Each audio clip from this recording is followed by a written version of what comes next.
அரசு நிலத்தை ஆக்கிரமிப்பு செஞ்சு வைஎஸ்ஆர் காங்கிரஸ் கட்சி கட்டிடம் கட்டப்பட்டுட்டு வந்ததா சொல்லி அந்த கட்டிடம் இடிக்கப்பட்ட சம்பவம் ஆந்திர மாநிலத்துல பரபரப்பை ஏற்படுத்தியிருக்கு.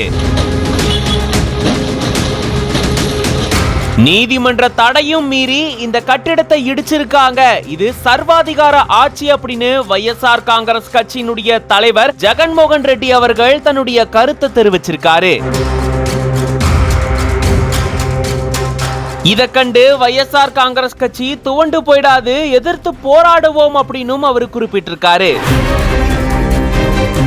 ஆந்திர பிரதேச மாநிலம் குண்டூர் மாவட்டத்தில் இருக்கக்கூடிய தாடேப்பள்ளியில வைஎஸ்ஆர் காங்கிரஸ் கட்சியினுடைய புது அலுவலக கட்டிடம் கட்டுமான பணிகள் கடந்த 6 மாதங்களா நடந்துட்டு வந்திருக்கு. இந்த நிலையில தான் அரசு நிலத்தை ஆக்கிரமிப்பு செஞ்சு இந்த கட்சியினுடைய அலுவலகம் கட்டப்பட்டுட்டு வரதா பவன் கல்யாண் கூட கருத்து தெரிவிச்சிருந்தாரு. இப்போ ஆட்சி மாற்றம் ஏற்பட்ட நிலையில தான் அரசு நிலத்தை ஆக்கிரமிப்பு செஞ்சிருக்காங்க அப்படின்னு சொல்லி மாவட்ட நிர்வாகம் சார்பில் இந்த கட்டிடத்தை இடிக்கும் பணியானது நடக்க ஆரம்பிச்சிருந்திருக்கு. இதை தொடர்ந்து வைஎஸ்ஆர் காங்கிரஸ் கட்சி சார்பில் உயர்நீதிமன்றத்தில் இது தொடர்பான வழக்கு தொடர்ந்த நிலையில நீதிமன்றம் இந்த அலுவலக கட்டிடத்தை இடிக்கும் பணியை நிறுத்த சொல்லி தடை விதிச்சதா சொல்லப்பட்டிருக்கு. அத கமிஷனர் கிட்டையும் தெரிவிச்சிருந்த சூழல்ல நீதிமன்ற உத்தரவையும் மீறி இப்போ இந்த கட்டிடத்தை இடிச்சிருக்காங்க அப்படின்னு வைஎஸ்ஆர் காங்கிரஸ் கட்சியினுடைய தலைவர் ஜெகன்மோகன் ரெட்டி அவர்கள் பகிரங்க குற்றச்சாட்டை முன் வச்சிருந்திருக்காரு. சந்திரபாபு நாயுடு அவர்கள் ஒரு சர்வாதிகார ஆட்சியை பண்றாரு,